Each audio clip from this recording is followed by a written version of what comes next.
Right, so hi everyone. This is BT Dubs. We are having our first official virtual book club. So cool. I'm Nicole, and Tiffany is the other half of BT Dubs. So we are sisters, and we manage BT Dubs together. It is our virtual book club where we like to invite you all to our book club. And now we are going to talk about our first virtual book club book, which is For His Muse Only by Ada Afam, who may or may not come in at some point. I know she was gonna join. We'll see if she comes. But until then, we will start to talk about the book. So, just an introduction about what this book is. For His Muse Only is a story about Patience Okoye. She is married to her husband. She's been with him for over a decade, and their marriage is at an all-time low. They're going through a rough patch, and in this time, she meets a man. His name is Harlan, and they start a torrid affair that leads her down this very, very, very dark path, down to her rock bottom. And the book is about her trying to come back from that and possibly, hopefully, save her marriage if possible. So we will start with you, Tiffany. What did you rate this book? And why? Well, first off, I don't think the book was about her trying to get back up. I feel the book was about her crashing and burning. That was the majority of the book. It was about her way down. We haven't quite reached the way up. I'm dead ass. No, we haven't quite reached the way up, and quite possibly that's book two. But she is not back up again. And I find the majority of this book was her going downhill in a hurry. And I gave it a 4. I rated this book a 4.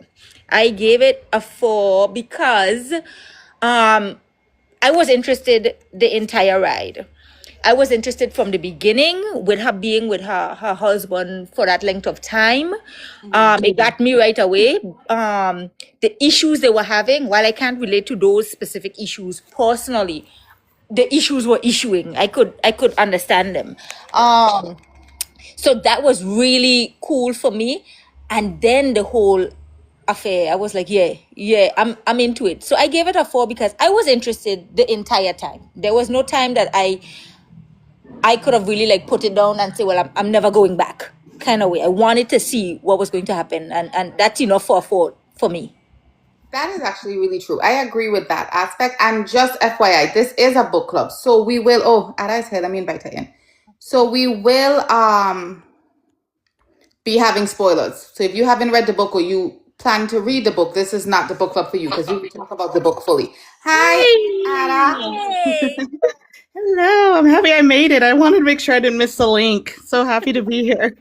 Oh, thank you for coming. Hi, guys. So this is Miss Absolutely. Ada Afam, and she wrote the book that we are having our book club review on. Yes. So exciting. I Yeah, know. We are we're very just excited. discussing. Nikki gave a kind of overview of what the book was about, and then I was saying what I rated it and why I gave it that rating, and Nikki now is gonna tell me what she rated it and why she gave it that rating. Correct. Oh, So okay. I do agree. Tiffany's right, and I think I reviewed it wrong originally. It is more about her fall. It's really about this character and her entire process. The fall, and I think the growth. I don't just think it's the fall. I think it's her comeback as well at the end. Um, Yes. and I agree with you. Being Tiffany and I are both married, and we have been for quite some time at this point in the game. So Mhm. I and while I didn't again have her personal issues, I understand how marriages kind of go have highs and lows. And in the lows, it can be so easy to just kind of check out and not really invest into Right. it. So Mhm. I understood that, and I did know that there was a point in the book where I didn't want to put it down. Like I actually finished Thank this book you. this morning, full disclosure, and I was working last night. I hope none of my staff is here, and I had to find a corner to read so much time that I wanted to read. I wanted to get to the end of it, especially once we started to get into like the affair with Harlan, and I started to see that she was going to hit rock bottom, and I was like, when are we getting there? When are we getting there? I Absolutely. just No, I hear that. yeah, I couldn't put it down until that moment. So I also gave it a 4 for those reasons. I really was invested in her journey, in the character, and I really wanted to see what happened with her. Yes, yes. And yeah, I definitely want to highlight what you touched on about the fall. and it being more so a cautionary tale of just, what happens when you don't deal with your own baggage. It starts to spiral and web into something more heinous, and especially when you're relying on someone who isn't forthright about their intentions towards you. And that is exactly what Harlan represents, who also comes with his own baggage, as you know. So there's also that. I did have a question, though, before we keep going. I know this live does have spoilers. Would it be all right for me to share the live with people who've already read the book, or is this a private book club? Okay, I just No, this is a very public book club. Okay, cool. I wanted to invite my narrator for the audiobook that's coming out as well. I wanted to invite her to that, and a couple people who've already read the book. So I just wanted to ask first. So I appreciate that. Thank you. No problem. Yeah, and I do agree with that, it being a cautionary tale, because in the beginning of the book, a lot of times there was very clear that Obi was the problem. He kept leaving, he kept going to his job, he kept checking his pager. But as we continued and we saw her spiral, you realize how much problem she had personally that she were ignoring and just blaming Obi for all their issues Absolutely. without actually addressing her own issues. And because we've read, romance is our go-to genre, and we've read so much romance, so many romance novels. I thought that Obi was being painted as the bad guy from the beginning, so we could get him out the way and make room for, the true romance of the story. So I was like, okay, yeah, he's no good. You're right, girl. You know what I'm saying? Take care of yourself. Take care of yourself, Patience. Don't sit around the house waiting on him. So I was all for her at the beginning until I realized, I was like, hold up, Patience. This is not going the way we thought. I was like, pump the brakes, girl. Go back to that man. Go beg that man back for something. Absolutely. Because Yes. they usually paint the person, they always kind of start off with somebody and they have to paint them in a bad light. So I thought that is what was happening, so it totally threw me, and it was different from what I thought was coming or what I'm accustomed to. And that added more to me to the book. Yes. And I think, and to go off of what you said about that, Tiffany, is I think that was something I entertained for like a second, but then realized it would have been too easy, because to make Obi 100% the villain and have Patience run into this artistic savior, that would have been the obvious get to. But I personally love really messy, morally gray characters, and that intertwine with plots to where it's not a clean cut. It's not black and white. There's a little bit of gray area here and there. And, Patience is a very flawed but yet realistic character, in the sense that you want to rip your hair out when she makes certain decisions. But like, what was mentioned earlier, you see why it didn't come out of nowhere. You see what was paved for her in the beginning, starting with, what she was faced with and what she kept constantly avoiding, to where her very maddening communication, or lack of communication with her husband, to where Harlan, saw an opening to be like, okay, here's my chance to come in and look like the good guy and then some. So. Yeah, and you know what? Tiffany and I was having this discussion. I don't even think Harlan looked like the good guy. I didn't like Harlan from the beginning. I never felt to me from the beginning, he was rude. I think it was in the second meeting when she was at the college and he embarrassed her at the college, and then she left and he was like, I thought you were better than that. To me, it was screaming gaslighting. Yes. And I was like, how is she into this gaslighting man? If your husband isn't treating you right, and generally in these affair books, it's like the husband's not treating you right, then this man is treating you right, you fall into it, and then eventually he might show you his dark side. To me, Harlan started with a dark side. Yeah, okay. Those were literally the words I said. You're begging your husband for attention, and then you're begging your side piece for attention. Who begs for a side piece? Yeah, Nikki's right. Nikki felt that way from the From the beginning. beginning. I was like, she is begging for a side piece, and this just seems so crazy. Go ahead. No, I had a hard time. I was like, this is crazy. I wanted Harlan to at least pretend to be good. And to me, he just came through like a sociopath. He comes off strong. Yes, ma'am. He comes off strong. But you know what was the forgiving side of the other side of the coin when it comes to Harlan? He gave Patience the attention she was seeking from the get-go, and that was a get out of jail free card. Mm-hmm. That was the past, Mm-hmm. and the scene with the museum, if you already know where that kind of leads. Mm-hmm. If you remember there, if you're comparing that scene where he makes a suggestion with a certain present versus her taking Obi's Nintendo Switch and tossing it in the pot, that's two different sides of patience that we see. We see the patience that is very impulsive when it comes to not getting her way, versus the patience that just wants to be seen, acknowledged, and being tendered to. And Harlan just sees that and takes it as a carrot that he dangles off of a stick and leads patience on for more, because Obina, whatever his personal issues that he's dealing with, he's not ready to face. Therefore, he's withholding that from his partner of 10 years. And so it's kind of like which is the worst case scenario, if we're being honest. And that's what she ends up choosing. And unfortunately, to disastrous snowball effects. Correct. I felt like it didn't matter to her what kind of attention she was getting.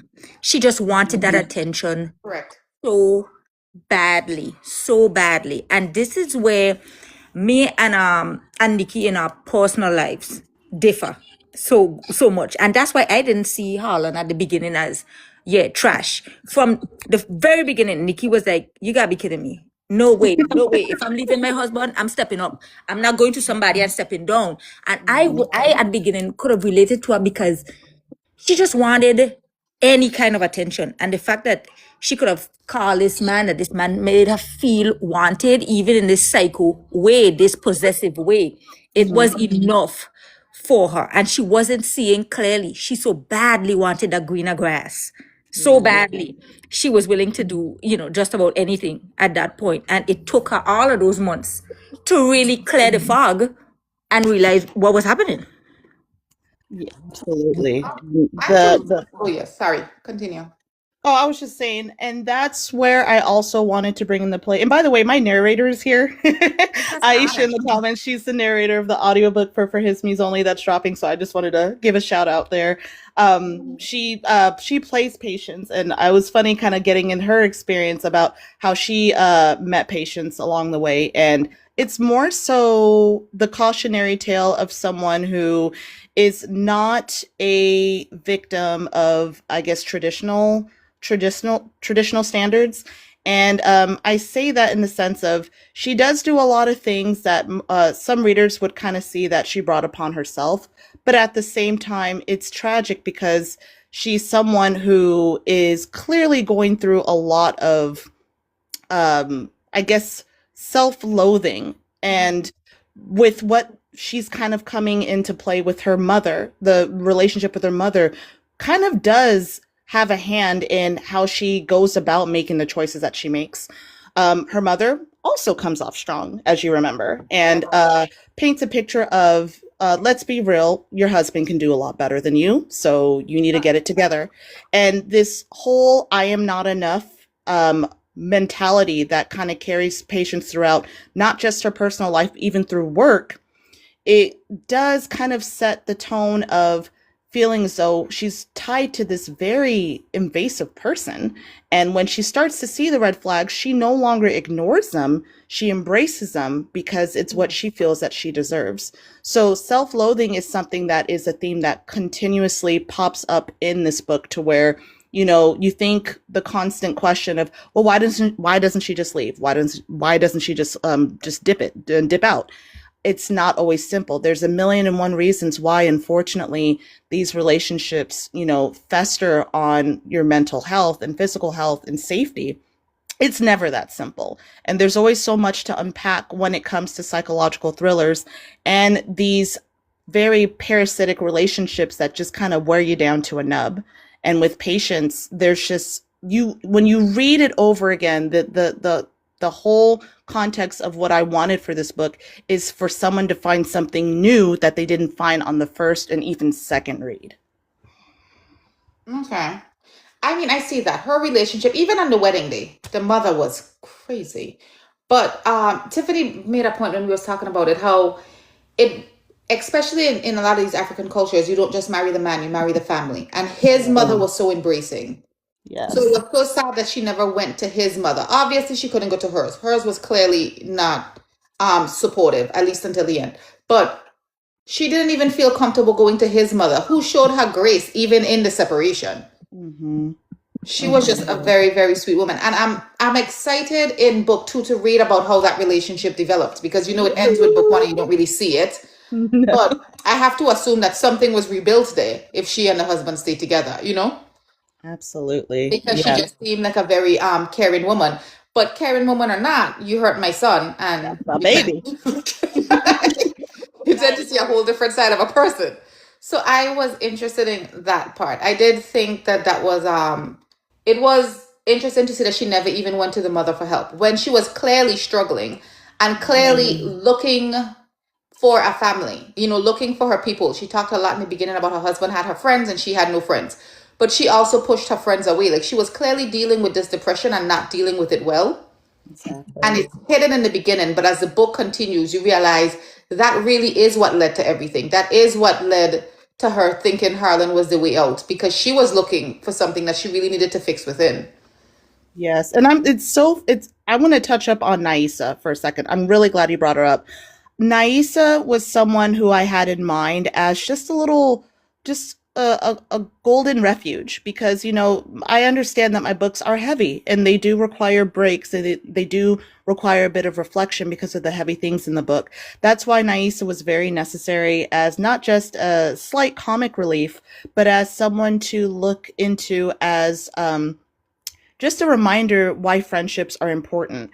And I've had some readers let me know that they had theories that Patience was jealous of Naisa, which is the reason why she completely cut her off, which I found interesting because in certain parts of the book, Patience does state that she did not want to drag her friend down with her. And that could mean various things. That could mean that, oh, she didn't want to maybe barrage her with her drama, or an even darker context, she didn't want Harlan to go after her. And in her own mind, she was protecting her childhood friend. There wasn't really maybe in the beginning, maybe a twinge of jealousy there, but majority of the pacing of the story, it was if I stay back, she doesn't get hurt. And I think with Naisa understanding that, because she gets the full context of what Patience's intentions were by just completely cutting her off, she gets frustrated because, I think she believes that that wasn't her call to make. I'm your ride or die bestie, and I'm going to be there for you, and we're not going to do that again. And so that's why Naisa was just very important, in my opinion, and just needed to be a little bit of a symbol of hope throughout the pacing of the story, and that's why her role was very necessary. For I do me, agree. I don't think it was jealousy. It seemed very much so. I think it had to do with her self-worth. Her husband was too good for her. Her best friend was too good for her. She was holding on by a thread. I didn't even see either the way that both of you saw it. I thought that she was ashamed. Well, more so I guess how Nikki saw it, I may have seen it that way a bit. I thought that she was so shamed, and she knew in her logical brain that everything she was doing she should not have been doing. She tried to validate it, but my husband isn't studying me right now. I need the support. He's not supporting me. If I don't find it at home, I'm gonna find it outside. She tried to validate it with those thoughts, but she knew in her logical brain that what she was doing was foul. And I think she was embarrassed and ashamed, and it was much easier for her to swallow it if no one from her previous life was around to judge her. When she's going out to these parties and these galleries and everything with him, all of this is new friends. None of them know her as a teacher, as an educated woman, all of these things, that accolades that she's made her life before.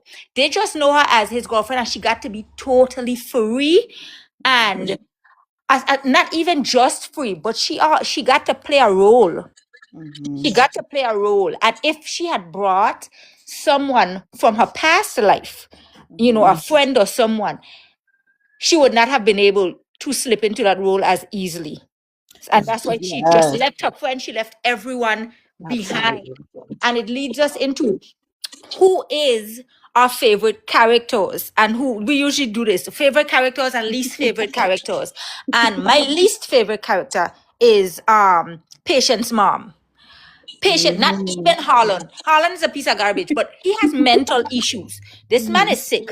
I'm dead serious.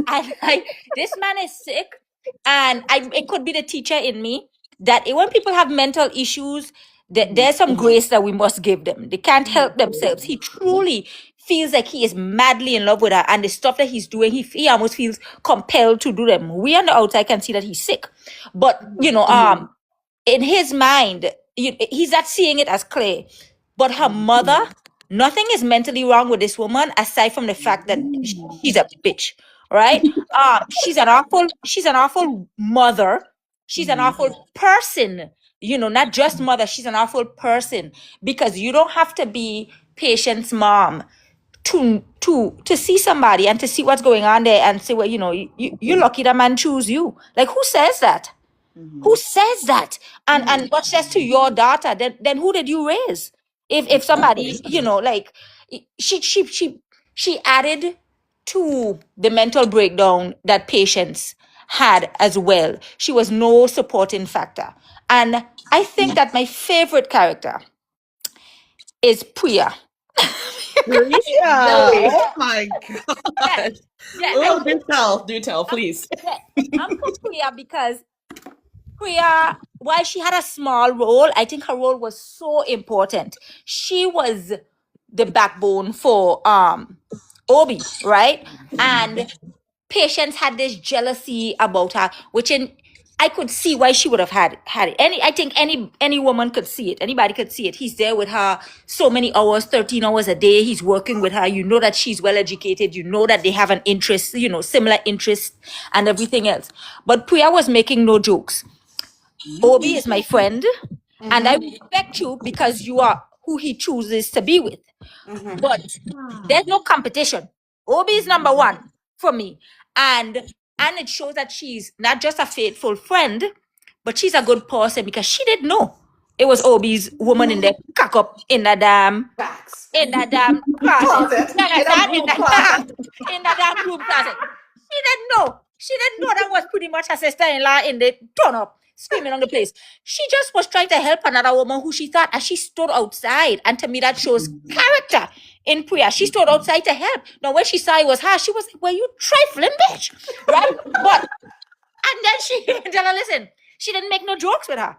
Tell him, I'm telling him. If you don't tell him right away, I'm telling him. She gave her a little bit, and she went straight on. But Priya never had any relations with Obi. And if she did, then we could have painted her as a bad guy. But she didn't. And to me, she was a loyal friend. And she was willing to deal and be respectful to Patience once Obi chose her. I like Priya, man. Priya were down for everything. Priya could hang outside of my broom closet any day. That's hilarious. True. I think those are valid. You might swim me. I think what really upset me with the mother, because the mother was my least favorite character, wasn't it? She was terrible. But what really angered me is how quickly she turned. Let me know that she had it in her. She just made an active choice not to.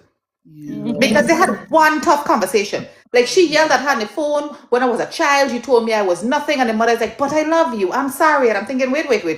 Yep. This girl is 30. I know. 30. You went through years of calling her everything under the sun. You come up in her house to tell her that she out in the streets with the colonizer. Yet, he gave you 2 hard words. And you're like, oh, I'm such a good mother now. And your painting is nice. So you had it in you to be a good parent. You just made a choice not to be. And I think that is very upsetting. Because if she had continued, then while I would have still not liked her, it would have been like, well, you know what? That's just who she is. And Patience now have to figure out a wall in which she could learn to love herself without her mother. She have to figure that out. But the fact that she had such potential, but actively refused to, was very upsetting. And I was going to say the best friend, but you made such a good case for Priya. She might be winning, especially when they met again in the paint shop. And even after so much had happened, Priya still allowed her to hug her. She still was like, Obi is struggling without you. To the end, she was a good friend.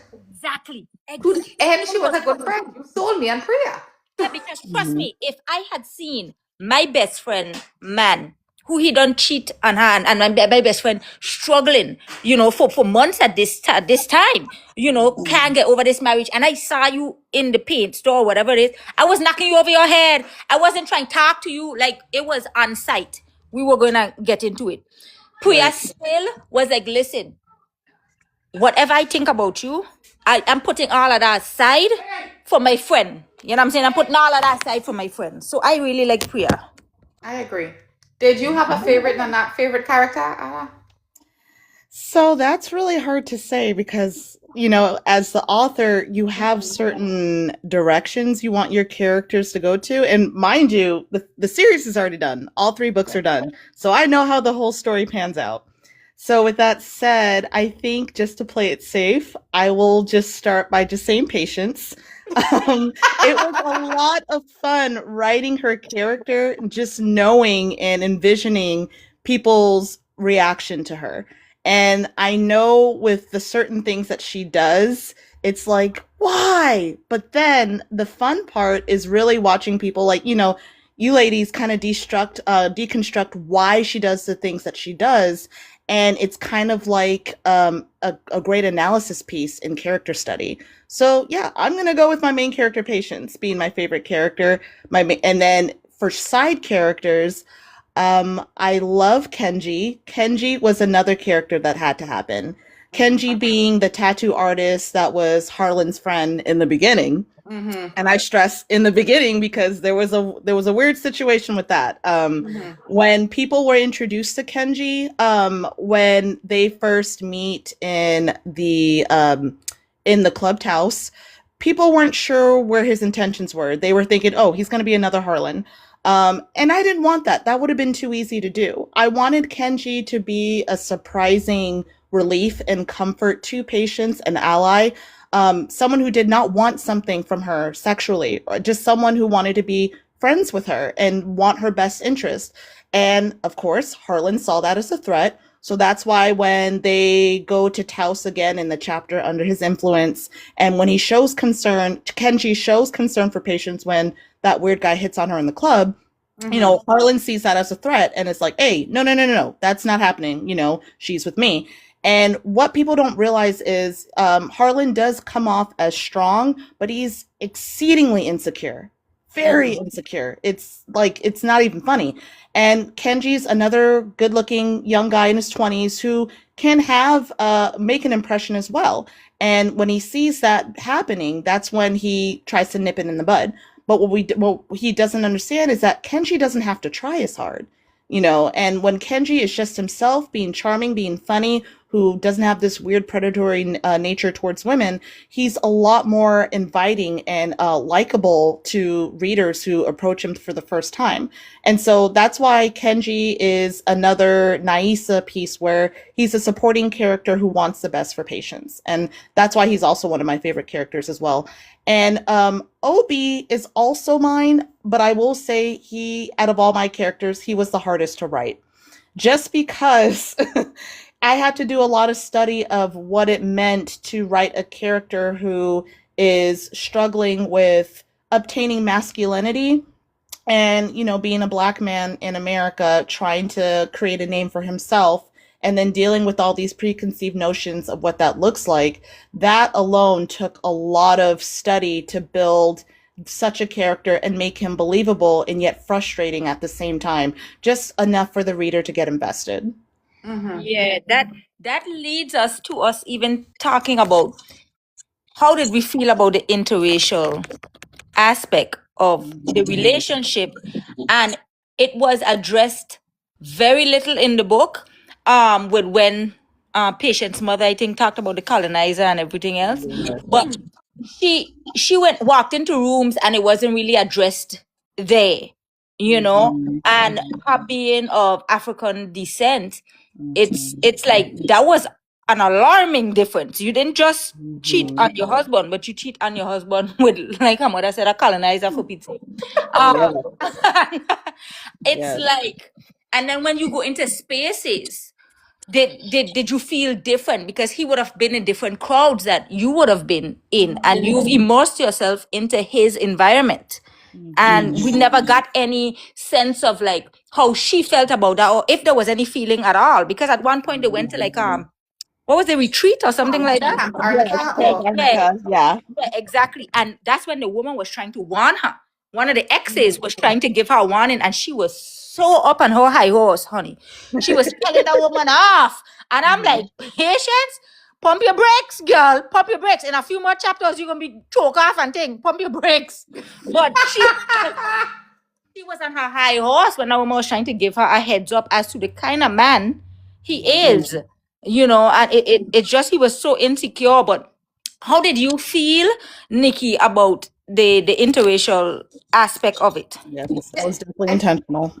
Yeah, I feel like it truly wasn't addressed a lot. And not just because she was in different spaces, but culturally different spaces. Like both her and Obi was of African descent. So I have to assume that their surroundings included that. Although Priya doesn't strike me like an African descent name, nonetheless, there is a way that they grew up and different cultural aspects that they understand. And Priya sounds more like an Indian name, and they also have like cultural differences that they understand. And she was immersed in this world. Like the people that were in Camp Arnica was all like on Molly doing all sorts of drugs. Like that is a big cultural shift for someone who said she never even smoked a cigarette. Like this is a shift. The crowd she's in is a shift. And no one mentioned it. And I didn't, I thought it would have been mentioned more. Not even in like but just somebody saying something insensitive, or The maybe food. like a When he did microaggression food. or something with her not liking the food. She mentioned that he couldn't season food and he thought her food smelled stink, but there was no other about how those differences kind of come together. Because I feel like even when she moved in with him, you should have seen something. Right. And I'm glad you touched up on that, because with that direction, yeah, absolutely, that was supposed to be intentional with the interracial relationship, and the fact that he himself, Harlan himself, didn't really make much of an effort to acknowledge Patience's Nigerian heritage, or even ask questions of what certain practices that she does at home, and what she even brought to the table with introducing him to new experiences. None of that happened because it was irrelevant to him and the spaces that he was in. And mind you, if you remember the scene where she first like freshly leaves Obi, right? And they share a bathtub together. And he makes a mark about her bracelets, which we know the dark truth about that towards the end of the story. It's brushed off as, well, is it a cultural thing? And she just let him believe it, because it was much easier to bypass that very uncomfortable conversation and just let him believe that, as opposed to getting into depth with that. And he was like, okay, because it was just easier to not even get into depth of it. Mind you, if you remember too, there's a moment also where he kind of has this very gaslighty, direct conversation with her about this Nigerian artist that he knows. So with Sam Ibohan, he makes fun of her for the fact that he knows who that Nigerian artist is and she doesn't. And that was weird. And so it's as if he was trying to imply, well, I'm more African than you, which is absurd because he's a white male. And I wanted the conflict between their very different backgrounds to be a little bit more subtle, because I think readers would be looking towards, okay, there's going to be this big conflict where he says something racist and she completely goes up in arms about it. But sometimes in certain contexts, it's not always that. It's a lot more subtle, to where you have to catch it with shards of glass with your ears and make sure you listen out for it, because unfortunately that's how tricky these situations can be. And it isn't until, he is in her apartment, he sneaks in her apartment and binds her, and there's a comment to where the big aha moment is had, like, hey, you're white, this is not a good look what you're doing, considering what has happened over history and over time. This is not a good look. And again, what does he do? He completely bypasses this big realization she makes about their dynamic and how very inappropriate it is and wrong. And it just rinse, lather, repeat. He just bulldozes every single moment where he could have used it as a learning opportunity about who she is and her culture. And he ignores it because it doesn't serve him in any way, shape, or form. And it goes to show you about the whole concept of muse in a darker context. It's how it serves him. And yeah, that was my intention. I wanted it to be something that readers had to pay very close attention, because I didn't want the concept of their dynamic, him being a white male and her being an African woman, be something that was spoon fed. It had to be caught with the certain nuances within the book. Okay. Okay. And yes, you did mention his emotional state and how he blew past things. So this comes to our next question, where I mean, what do we narrow it down to for him? Because I know he had some social, he was like a sociopath, but do we think it stemmed from his mother, or do we think that he really did have issues even before that? Well, we do learn about his diagnoses in the end of the book too, and that was his diagnosis of bipolar disorder and borderline personality disorder. And we do know the context with his mother. You're absolutely right. That was done to bring about the concept of nature versus nurture. If he never had a mother like the one he had, would we still have the same Harlan? DNA is DNA. There's no beating that, you know. But with the help he could have received a lot earlier in life, I don't think it would have been this exacerbated to the point of him just losing sense of rationality and being that much in depth of his narcissism, because there's so much to unpack there. You know, with his childhood, he didn't really have a chance. He didn't.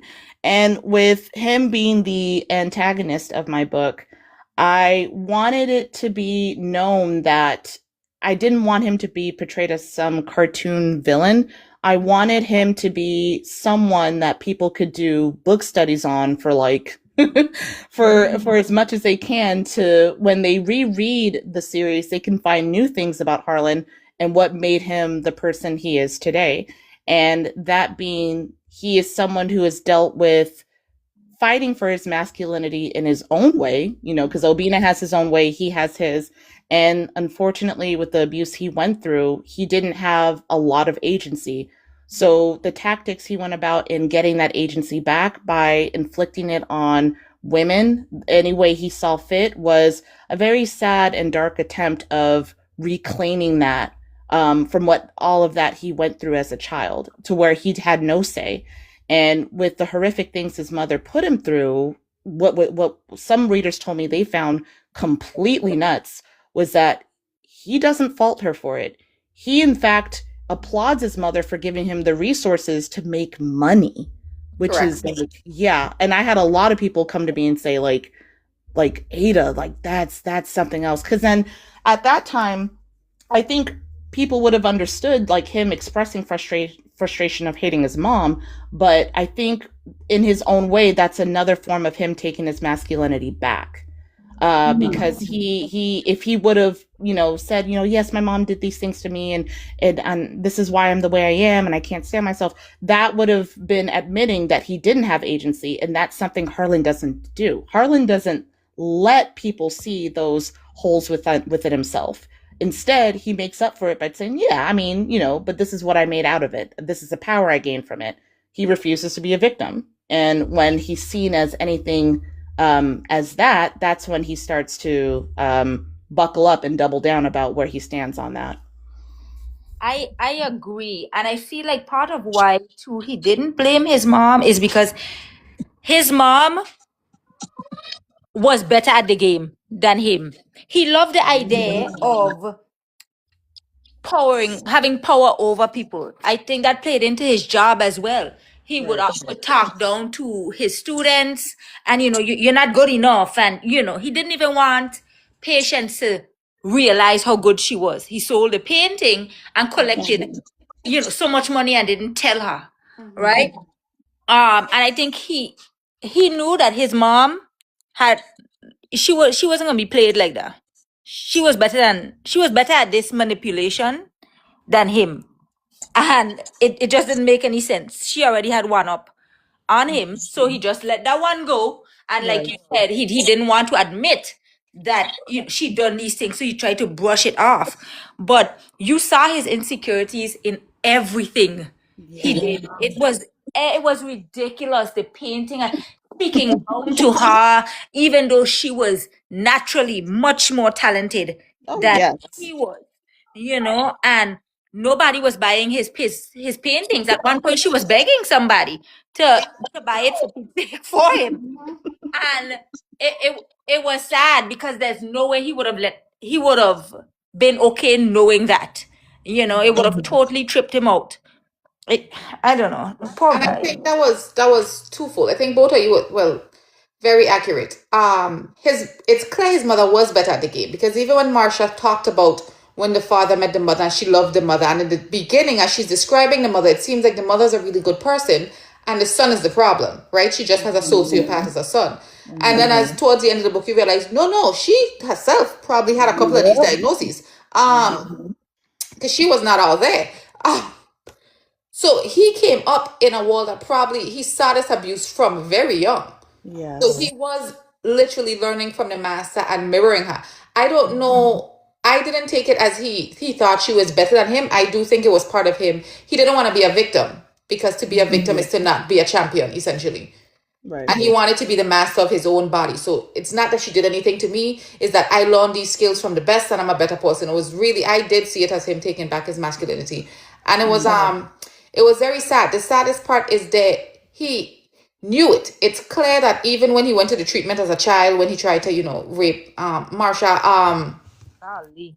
it's clear that he took the time, at least to me, that he took the time to research and understand his diagnoses.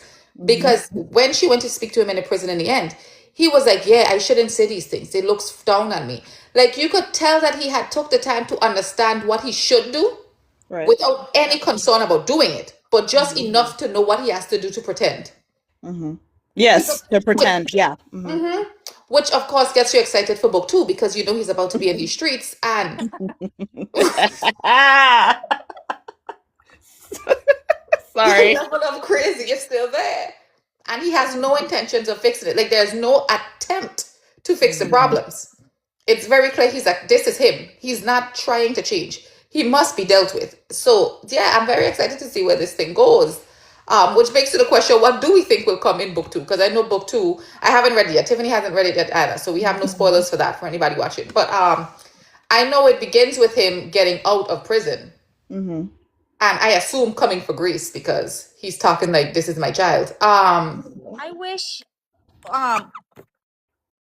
Obaina Obi. I wish I wish he was Tougher? like like an urban romance kind of guy. Like I want to bring in an element of Capone into Obi, because he needs to, like, I just see him as somebody who, this man is gonna come out and this man is gonna be in his face, probably in his front yard, and he gonna be like, don't make me call the police. I want you to come out with your gun and just shoot this man. Like, I Even the best care for friend. him.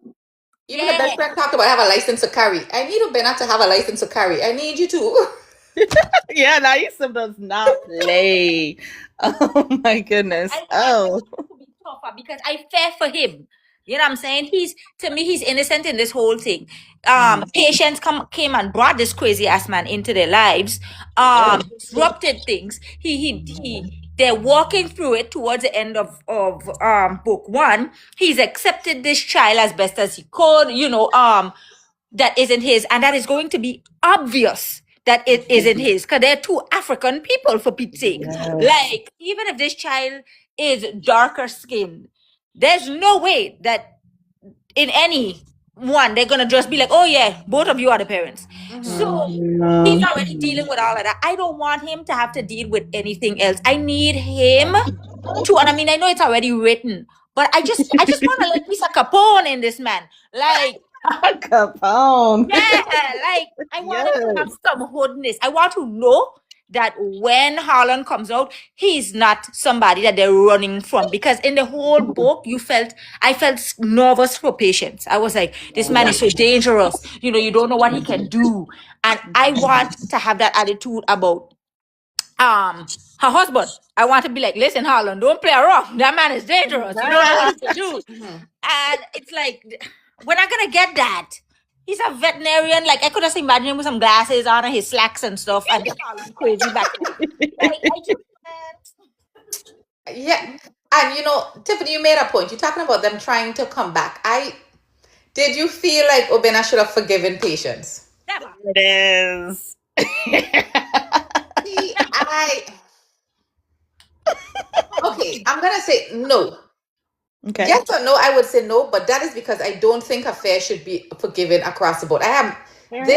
Tiffany and I have had long conversations about this, about how Patience reacted. And I get having the low of a marriage, and I get feeling like you're in the last hope, and I get looking outside for things.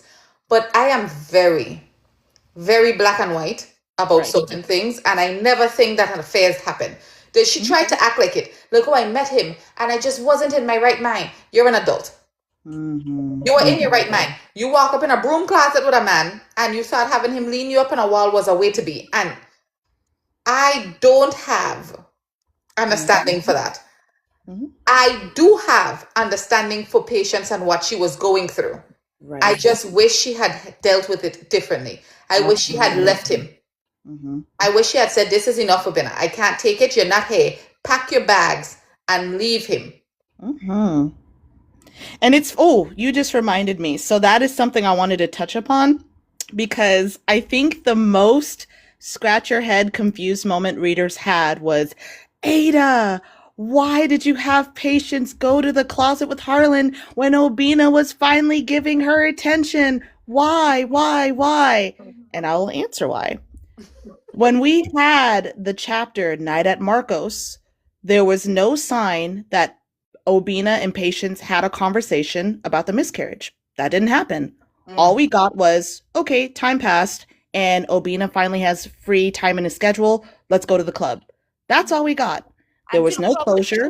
There was no big conversation. There was no resolve. There was still putting it off for another day. So yes, there were problems still there because, again, Patience didn't cop to the affair because Harlan was still in the back of her mind. Obina didn't cop to the fact that he still had reservations after the miscarriage and was purposely avoiding his wife.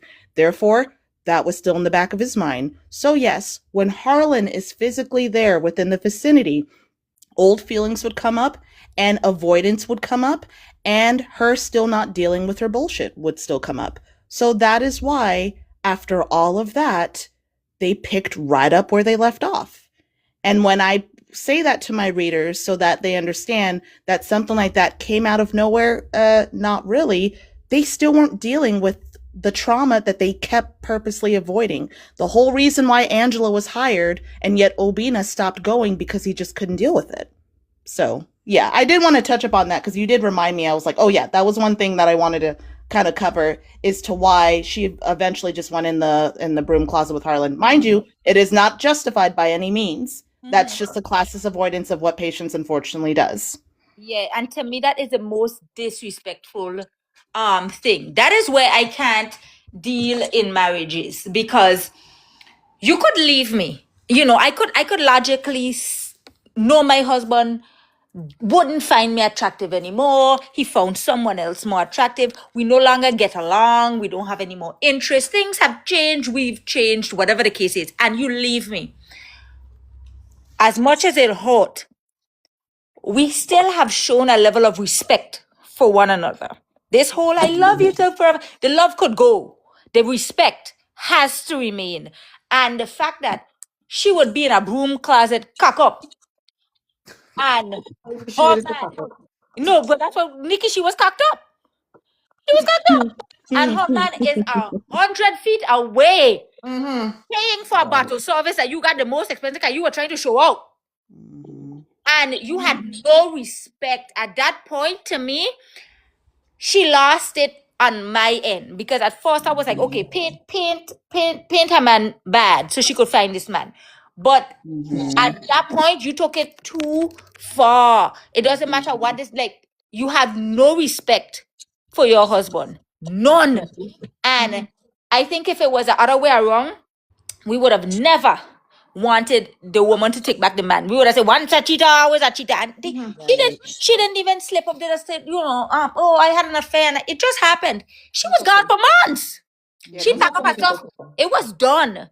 She didn't look back. She left the whole shindig back. and moved out. She didn't realize she still had a chance to come back to anything. She Correct. didn't realize that there was anything left for her to stay because she asked Robina several times, do we still have a home here? Do we still have a chance? And when he said nothing, that was her answer. And so she dipped. You Correct. can't She did ask ask me. multiple times, and I get it. But she didn't have a place to live at that point. She and her mother were beefing. Her bestie is in California. I'm not saying she was right. And I want to go back to saying I don't think